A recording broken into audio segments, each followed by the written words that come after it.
Ингушские мастерицы, погруженные в войлочное искусство. Такую картину сейчас редко где увидишь. А ведь еще полвека назад войлок считался свидетельством уюта в доме. Из него делали ковры, украшали дома, обменивали на другие товары, им дорожили. О почитании этого искусства говорило и то, что некоторые ингушские семьи, депортированные в Турцию в XIX веке, везли с собой войлочные ковры. Сегодня их трудно найти в интерьере ингушского жилья. На его место пришли другие ковровые изделия. Возродить это искусство решила директор художественной школы Лидифа Миржоева. Для этого она организовала специальный кружок. На один из уроков пригласили Зайнаб Зарахову.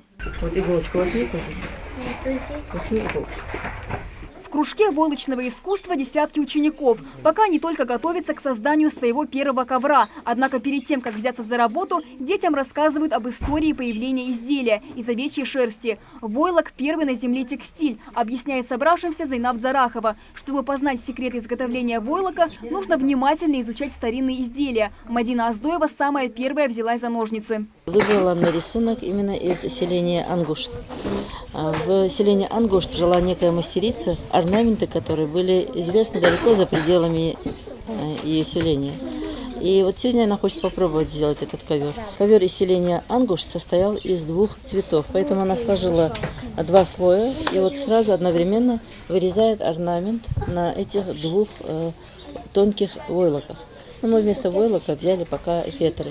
А вот Раяна Дакиева пока только готовится приступить к работе и изучает каталог войлочных ковров. Выбираю рисунок, чтобы можно было один из них сделать.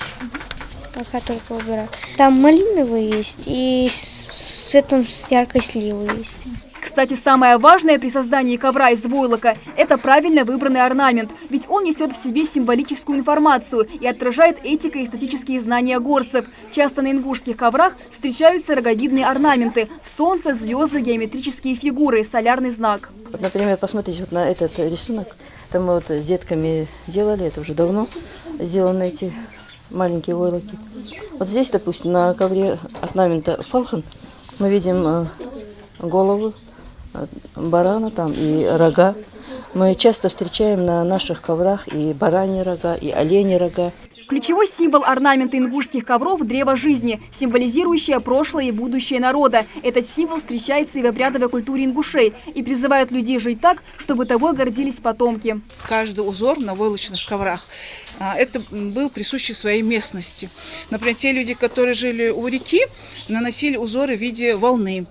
Ближе к лесу располагались села, которые тоже было оленьи рога. И вот когда смотришь на ковер, можно было определить именно где был изготовлен данный ковер.